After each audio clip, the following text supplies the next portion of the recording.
My name is Emily Parker, and I am 28 years old. As I drove toward my childhood home, my palms were sweating against the steering wheel. 5 years of absence, and now I was returning with colonel insignia hidden in my bag. My family had always dismissed my military career as nothing. Little did they know that tomorrow, at my father's company event, everything would change. I parked in the driveway, took a deep breath, and stepped out. Before I continue this story, I'd love to know where you're watching from. Drop your location in the comments below and hit that like and subscribe button.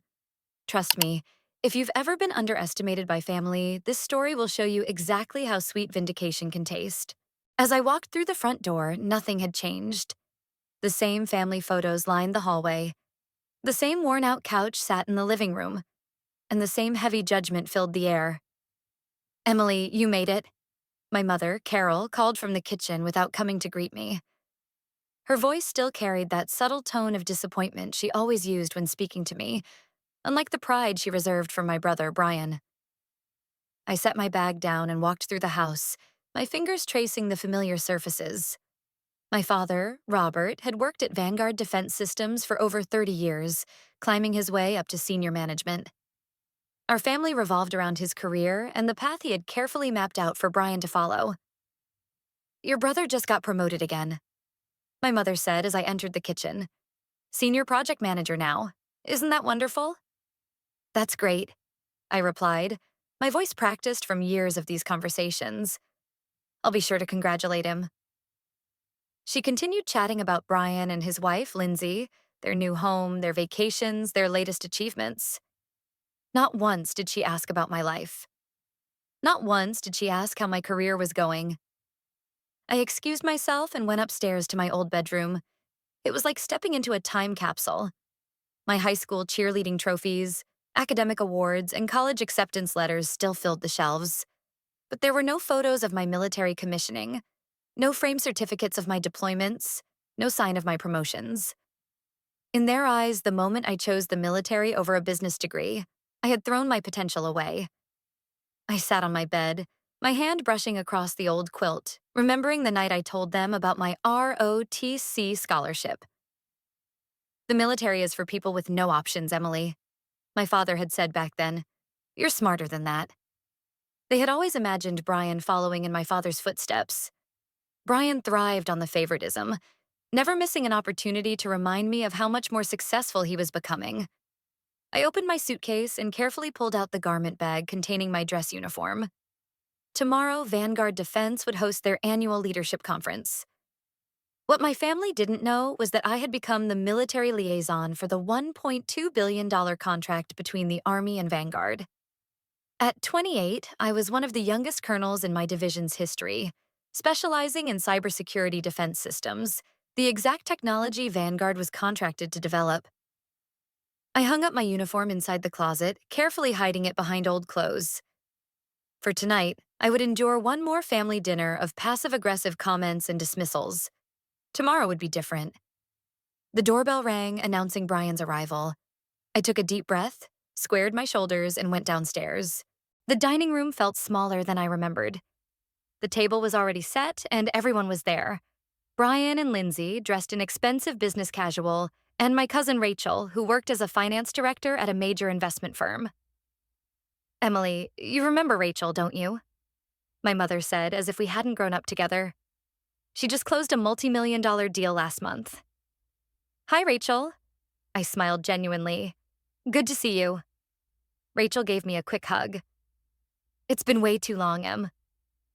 At least Rachel had always been kind, even if she didn't understand my choices.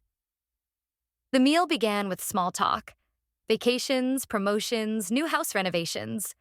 Everything that highlighted how well Brian and Rachel were doing. My father sat at the head of the table, checking his phone every few minutes for work emails, while my mother beamed with pride at every accomplishment Brian listed.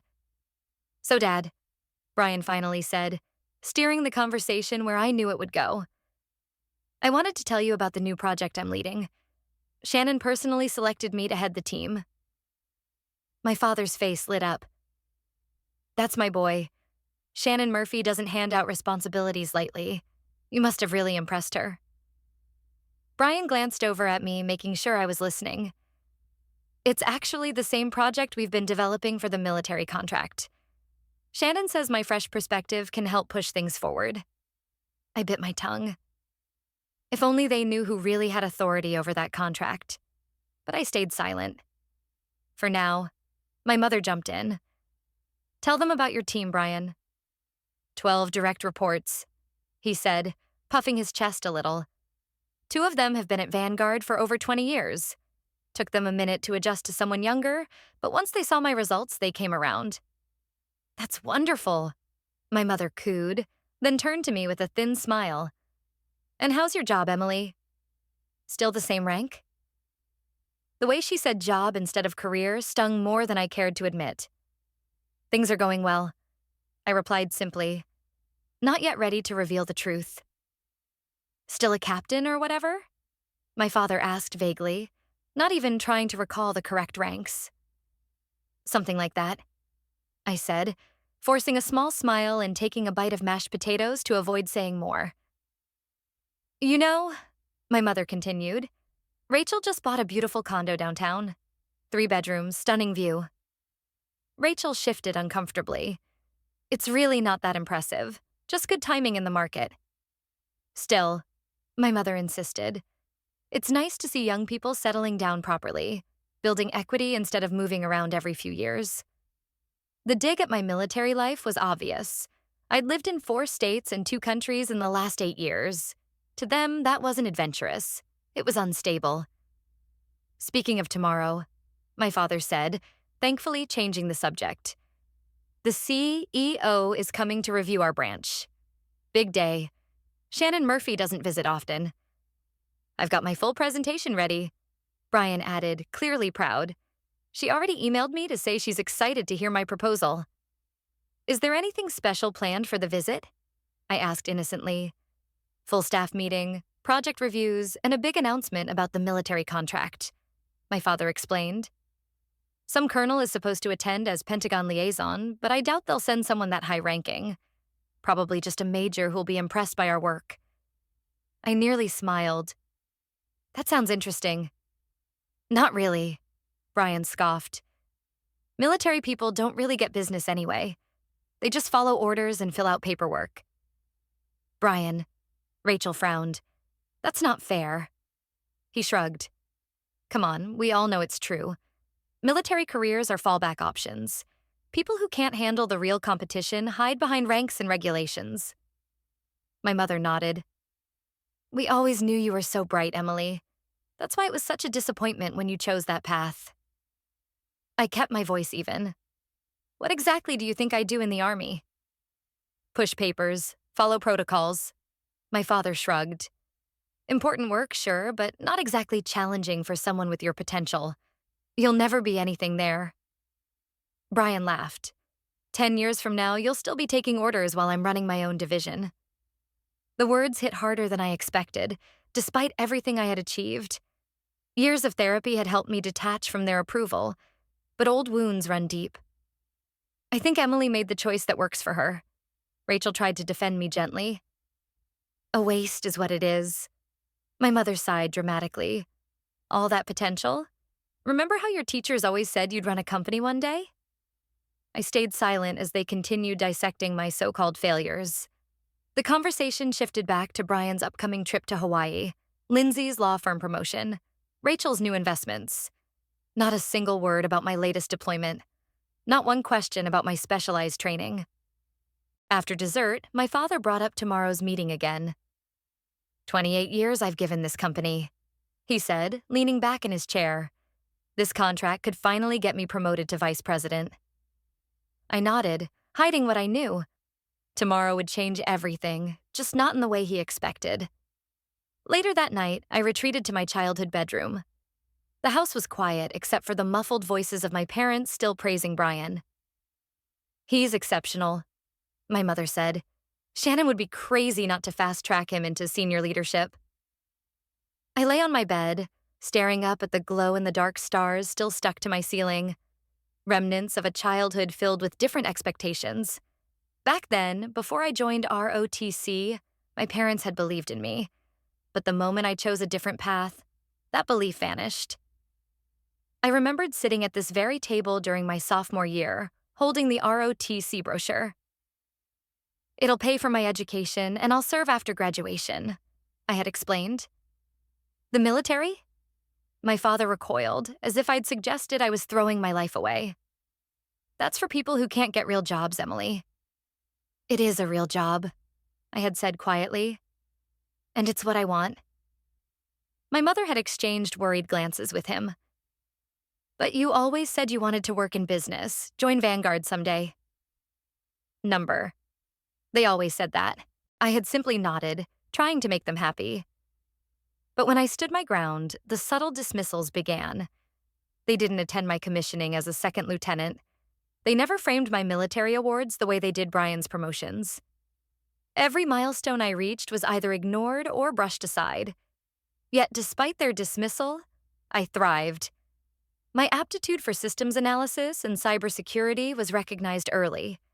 By 23, I was promoted to captain and assigned to a specialized unit combating advanced cyber threats. By 26, I was leading task forces against high-level attacks on national infrastructure, earning rapid promotions to major and then lieutenant colonel. My mentor, General Eleanor Grant, saw in me what my family never had. "Williams," she said after one particularly brutal training exercise, "you see things others don't. That's going to take you far." When I uncovered a coordinated attempt to breach multiple defense systems, General Grant personally recommended me for the Vanguard liaison role. "They're developing next-gen security protocols," she had said. "We need someone who understands both military and corporate language." Just 3 weeks ago, she pinned the Silver Eagle on my collar at my promotion to full colonel, the youngest in Cyber Command history. The ceremony was filled with generals and Pentagon officials, not my family. I hadn't even told them about the promotion. Years of rejection had taught me to stop seeking their approval. General Grant's words still echoed. "Colonel Williams, you've earned every inch of this. No shortcuts, no favors." And now, tomorrow, I would be sitting across from my father and brother at Vanguard Defense Systems as the Pentagon's lead liaison for Project Sentinel. I would have full authority over technical specifications, staffing, and budget allocations, including over Brian's team. The irony wasn't lost on me. The same daughter they had belittled for years would now oversee the contract that determined their professional futures. I got out of bed and retrieved my uniform from the garment bag. The midnight blue fabric was flawless. The rows of ribbons, medals, and the shining eagle insignia reflected countless sacrifices my family knew nothing about. My father once told me, "Titles don't mean anything in the real world, Emily. It's about what you can actually do." Tomorrow, he'd learn just how much I could do. I meticulously checked every button, pin, and thread. The familiar ritual steadied me. By sunrise, I was calm. The uniform hung ready. My hair was pinned to regulation. My confidence was unshakable. Today, Colonel Emily Parker would report for duty, not the daughter they thought they knew. I dressed with precision. The woman staring back at me in the mirror was no longer seeking their approval. This wasn't about revenge. It was about truth. If they couldn't accept it, that was their loss. I checked my watch. A gift from General Grant. It was time. I waited until I heard my parents' cars leave before heading out. The drive to Vanguard Defense Systems took less than 15 minutes. I spent the time reviewing contract notes one last time, centering myself. This wasn't just about my family. This was national security. I pulled into the reserved parking spot marked Pentagon Liaison, straightened my uniform, shoulders back, head high. As I approached the entrance, 2 security officers straightened at the sight of my uniform and Silver Eagle insignia. "Good morning, Colonel," one said immediately. "May I see your identification, please?" I handed him my ID and project clearance. His eyes widened slightly.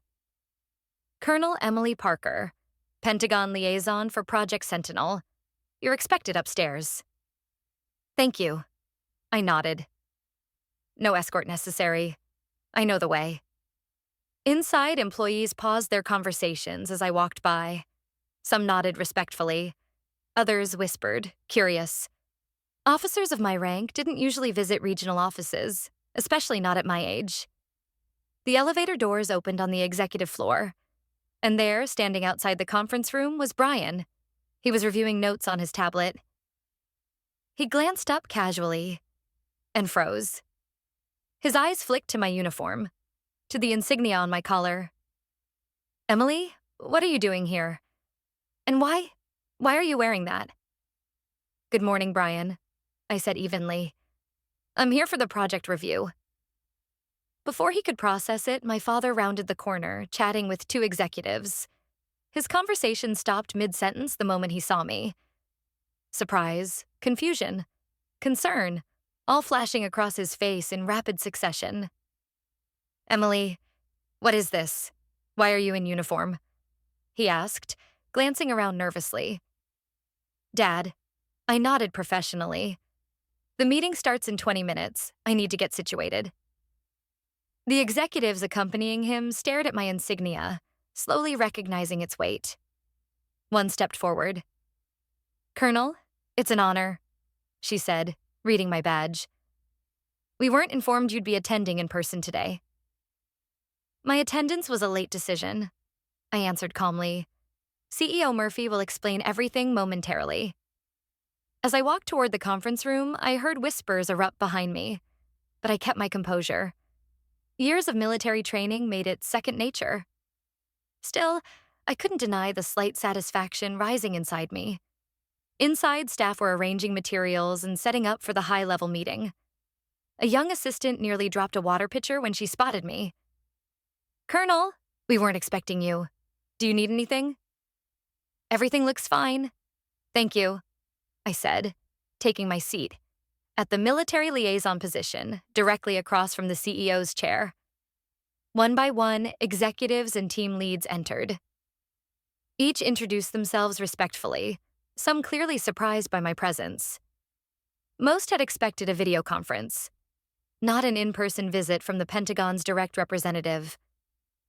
My father and Brian entered last, choosing seats far from me. They exchanged quick, confused glances, but said nothing. I reviewed my notes, giving them no explanation. Not yet. At exactly 9 a.m., the door opened. Shannon Murphy, CEO of Vanguard Defense, entered, flanked by her executive team. She scanned the room, then her gaze landed on me. Recognition sparked immediately. A warm smile spread across her face. Colonel Parker, she said, changing direction and walking straight to me. What an unexpected pleasure to have you here in person. I thought we were scheduled for a video call. I stood, shaking her hand firmly. I was visiting family nearby. I thought an in-person review would be more productive. Excellent initiative, she nodded. Your presence will add great value today. Then she turned to address the room. For those who may not be aware, she began, her voice strong, Colonel Parker is the Pentagon's primary liaison for Project Sentinel. She holds final authority on all technical specifications and budget approvals related to this contract. I saw it happen. My father's jaw slackening across the table. Brian's face drained of color as he stared at me like I was a stranger. Good morning, Colonel. Shannon continued with a nod. We look forward to your input throughout today's discussion. The meeting kicked off with project updates. Each team leader carefully addressed both Shannon and me, fully recognizing my authority. When technical questions arose, all eyes turned to me for answers. I delivered clear analysis and directives, drawing on years of specialized experience. Each time I spoke, I saw my father and Brian exchange glances, their carefully built worldview unraveling in real time. Finally, it was Brian's turn to present. His usual confidence was gone. His voice wavered. As team lead for user interface integration, I've developed a streamlined approach to... He faltered as our eyes met. Please continue, Mr. Parker, I said professionally. Not as his sister, as the Pentagon's representative evaluating his work. He stumbled through his presentation, clearly shaken. When he finished, I asked several sharp technical questions that exposed gaps in his planning. not out of spite, because national security demanded thorough oversight. These areas must be addressed before this phase can move forward, I concluded. Please submit your revised specifications by Friday. My father sat frozen, witnessing everything. For the first time, he saw his daughter, the one he dismissed, holding full command. The daughter who now held authority over both his and Brian's professional futures. As the meeting continued, it became undeniable to everyone in that room. I wasn't here because of connections. I was here because I'd earned it. 3 hours later, Shannon officially closed the meeting. Colonel Parker will remain on site through tomorrow to conduct additional security assessments, she announced. Please provide her full access to all requested materials. This project is critical to national security and Vanguard's future. As everyone gathered their things, Shannon approached me once more. Colonel, your reputation is well-deserved. General Grant speaks very highly of you. Seeing you in action today confirms everything I've heard.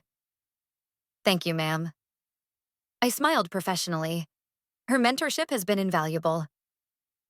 Out of the corner of my eye, I saw my father hovering awkwardly nearby.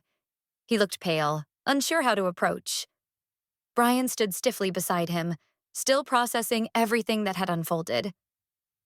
Shannon gestured for me to join her small circle of senior executives. Colonel Parker, allow me to introduce you properly to the team. I stepped forward, maintaining my professional posture as she placed a hand lightly on my shoulder, a respectful gesture between equals. This is Colonel Emily Parker, Pentagon's primary liaison for Project Sentinel. She's been instrumental in developing the cybersecurity frameworks that form the backbone of our system. The Senior Vice President of Engineering, Thomas Bailey, extended his hand. Colonel, your paper on adaptive countermeasures against quantum computing threats was revolutionary. We've already implemented several of your recommendations. Thank you, Mr. Bailey, I replied. I'm glad to see the theory being applied so effectively. My father and Brian watched in silent disbelief as the executives spoke to me with respect they had never offered at home. Shannon continued the introductions until she finally reached my father. And of course, you must know Albert Parker, our Director of Regional Operations. An awkward pause followed. Everyone noticed the shared last name. Shannon's brow furrowed slightly.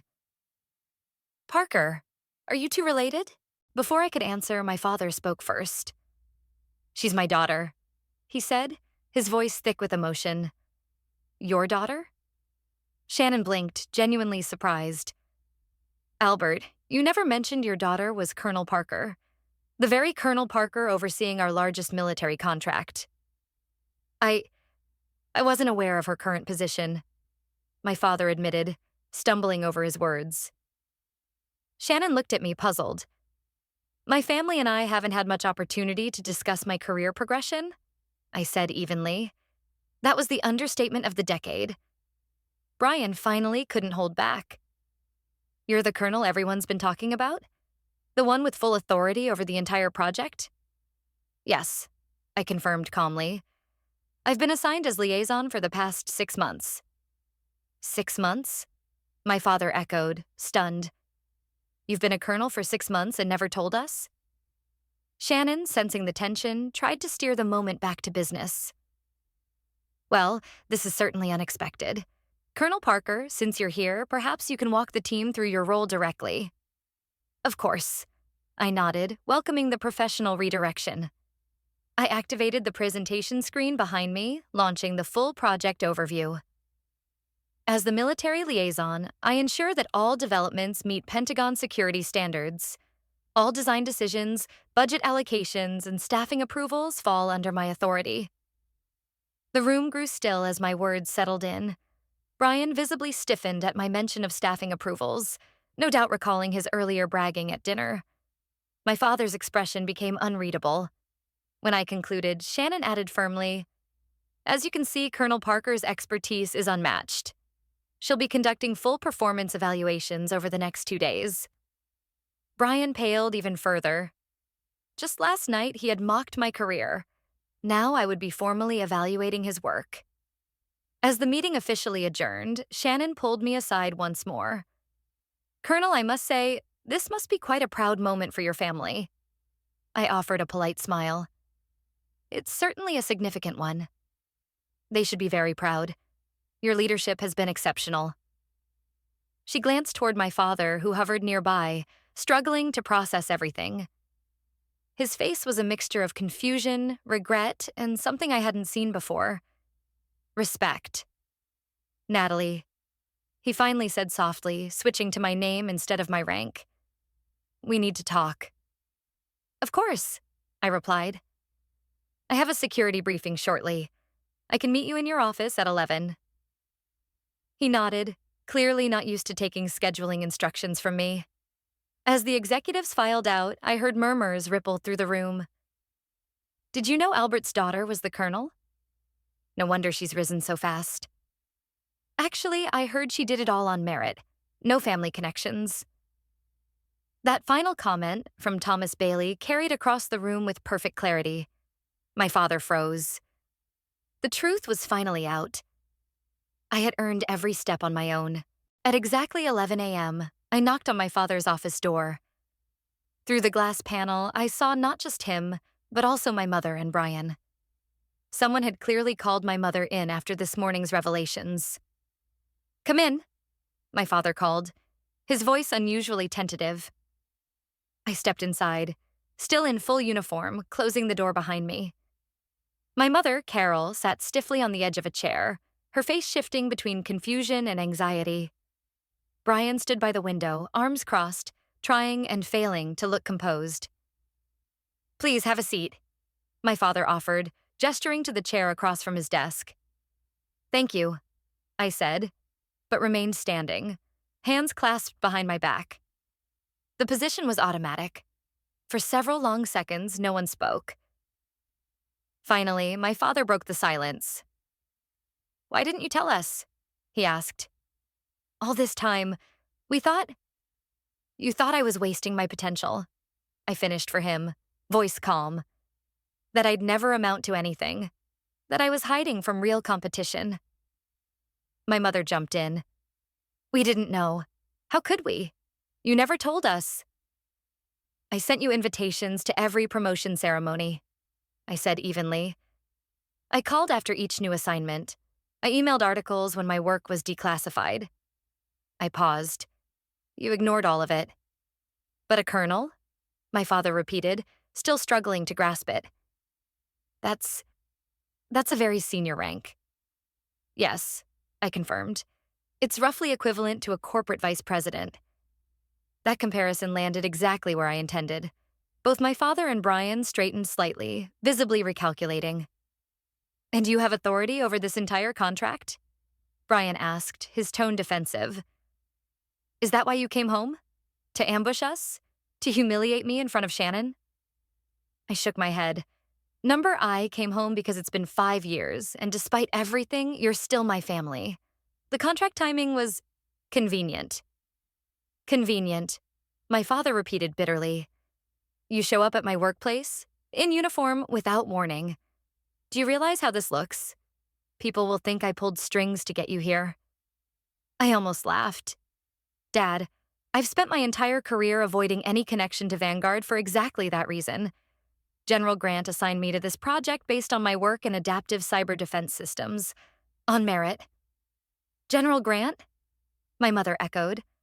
My commanding officer and mentor. She's been everything you weren't, supportive, challenging, proud of my accomplishments. The words struck harder than I intended.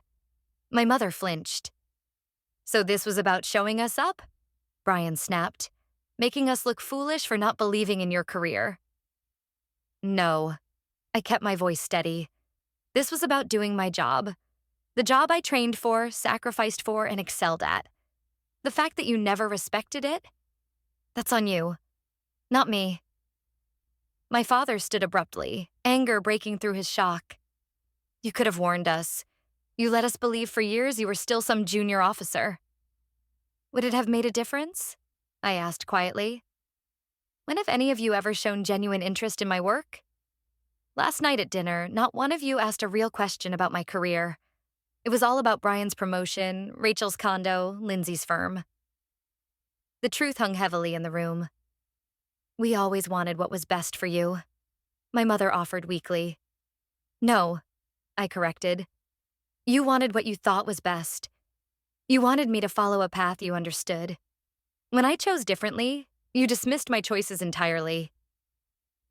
My father sank back into his chair, exhausted. Your brother followed the plan. He's doing well. I'm happy for Brian, I said sincerely, but his path was never mine. Brian unfolded his arms slowly. All these years, we thought you were stuck, going nowhere. I know, I replied softly. You made that clear every time we spoke. You'll never be anything in the military. Brian looked genuinely ashamed. I didn't know. You never asked, I said. None of you did. My mother stood up abruptly, grasping for something to say. Well, now we know. And of course, we're very proud. Very proud indeed. I couldn't help a small smile at her revisionist history. Mom, please don't rewrite this. It cheapens any chance we have to rebuild honestly. She opened her mouth, then closed it again, not used to being directly contradicted. Natalie, my father said finally, voice lower, more genuine. What do you want from us? An apology? Public recognition? What I've always wanted, I answered simply. Respect for my choices. Acknowledgement that my path, while different from yours, still has value. That's all. The room fell silent. Finally, my father stood and walked toward me. For a moment, I thought he might hug me. But instead, he extended his hand, formal but sincere. Colonel Parker, he said, voice thick. I owe you an apology. I failed to see your achievements. I dismissed your career out of ignorance. I was wrong. I shook his hand firmly. Thank you, Dad. I still don't fully understand your world, he added, but I'd like to, if you're willing to teach me. I felt the tension inside me ease for the first time in years. I'd like that. My mother stepped forward next. We should have attended your ceremonies, she said quietly. I would have liked to see you recognized. It was the closest thing to an apology she could offer. I nodded. Thank you, Mom. Brian still stood by the window, silent. Finally, he spoke. So, you outrank me. By a lot. This isn't a competition, Brian, I said gently. It always felt like one, he admitted, surprising me. Mom and Dad set us up that way. I just followed the path they approved. For the first time in years, he was being honest. We chose different paths. Both matter, I said. He nodded slowly. For what it's worth, after what I saw today, I know I could never do what you do. The technical stuff alone, plus the leadership, it was impressive. Coming from Brian, that was a full admission. I felt my walls drop further. Thank you. My father cleared his throat, voice lighter. Shannon wants us to join her for dinner tonight. She's very impressed with you. I allowed myself a small smile. I know. He chuckled softly. Of course, you know. You probably understand this company better than I do at this point. Only the classified parts, I replied, earning genuine laughter from him. For the first time in years. The tension in the room shifted. The wounds weren't fully healed, but for the first time, they were finally seeing me. 6 months later, I hosted my family for dinner at my Washington, D.C. apartment. The spacious 2-bedroom condo overlooked the Potomac River, far from the small Montana town where I'd grown up, and worlds away from the girl they used to see. The changes weren't instant, but they were real. The distance between us had finally started to close. My father, Robert, arrived first, carrying a professionally framed newspaper article. It featured a photo of me in full uniform, standing beside General Grant and Shannon Murphy at the official launch of Project Sentinel. The headline read, Youngest Colonel leads $1.2 billion cybersecurity initiative. He handed it to me, almost shy. I thought you might want a copy for your wall. I took the frame, genuinely touched. Thank you, Dad, That's thoughtful. 6 months ago, he would have called such recognition irrelevant. Now he displayed it proudly in his own office. My mother arrived next, carrying a homemade apple pie, my favorite from childhood. Her efforts to connect were still awkward, but sincere. She no longer compared me to Brian or Rachel. Instead, she asked real questions about my work. At least the parts I was allowed to share. "Your apartment is beautiful, Emily," she said, looking around at the minimalist but elegant design. "So organized."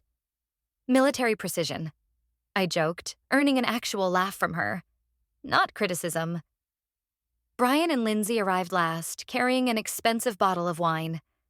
The most surprising transformation had been in Brian. After the shock wore off, he'd approached me with genuine curiosity, not competition. "So," Brian began as we sat in the living room before dinner, "I implemented some of those security protocols you suggested last month. The team thought I was a genius." I raised an eyebrow, amused. "Did you give credit where it was due?" He grinned sheepishly. Eventually, after soaking in the compliments for 5 minutes. I chuckled. At least the implementation went well. "It did." He nodded. "The client was impressed." Our professional conversations now felt natural, respectful. Not siblings battling for validation, but colleagues acknowledging each other's strengths. My father, scanning the modest display of medals and awards on my bookshelf, turned to me. "I read that article about the cyber attack you helped prevent last year."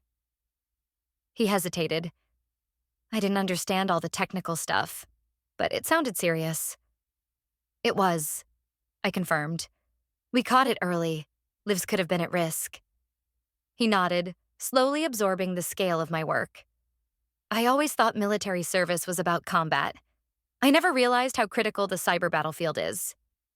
"Most people don't," I agreed. "That's part of why we're effective." The doorbell rang. I stood to answer it. General Eleanor Grant stood on the other side, impeccably dressed even off duty. "Colonel Parker," she greeted with a warm smile. "General," I smiled back. "Thank you for joining us." I had invited her both because she was in town, and because my family needed to meet the woman who had believed in me when they hadn't. Everyone stood as we entered the living room. My father immediately extended his hand. "General Grant, it's an honor," he said with genuine respect. "We owe you a great deal for recognizing Emily's potential." General Grant shook his hand firmly. "The potential was always there, Mr. Parker. I simply gave her the opportunity to show it." My mother quickly stepped in. "Please, General, make yourself comfortable. Dinner is almost ready." At the dining table, the conversation flowed more naturally than I ever remembered. General Grant shared light stories about military life, offering my parents a small glimpse into the world I lived in, without revealing any classified details. Natalie designed a simulation program now used across all cybersecurity training, General Grant shared over the main course. Her approach reduced successful breach attempts by over 60% during training scenarios. I watched my parents absorb the information, truly hearing my accomplishments for the first time. "We didn't know," my mother said softly. "All these years, we didn't know what you were really doing."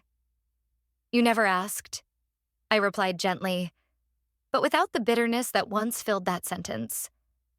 "But now you do, and that's what matters." Later, as we cleared the table, Brian helped me with the dishes. "You know," he said quietly, "for years I thought I was ahead of you. Promotions, climbing the ladder, making connections, but you were playing a different game entirely." "It was never a competition, Brian," I reminded him. "I know that now," he said, "and I'm sorry for making it one." His honesty was something I never expected years ago. The healing wasn't perfect, but it was real. Later, as we sat with coffee and my mother's apple pie, my father raised his glass for a toast. "To Colonel Emily Parker," he said, his voice full of genuine pride, "who proved that following your own path can lead to extraordinary places. We may have been slow to see it, but we couldn't be prouder now." I raised my glass along with them, feeling peace I hadn't known for years. Their validation no longer defined me, but their recognition still healed something deep inside. In the end, it was never about proving them wrong. It was about becoming who I was always meant to be, whether they approved or not. And now, they finally did. So, what about you? Have you ever had your achievements dismissed by people who should have been your biggest supporters? Have you ever walked a path your family didn't understand or refused to acknowledge? If you have, know this. Your value isn't determined by their approval. Your worth isn't measured by how loudly others praise you. Sometimes the greatest victories come when you prove, not to them, but to yourself, that your choices were right all along. And if this story resonated with you, I would love to hear your experience. Drop your story in the comments below. You never know who might be inspired by your words. If you enjoyed this story, please don't forget to hit that like button, subscribe to the channel, and turn on notifications so you don't miss more stories like this. Stories of resilience, hidden strength, and quiet triumph. And always remember, your path is valid even when others fail to see its value. Thank you for watching.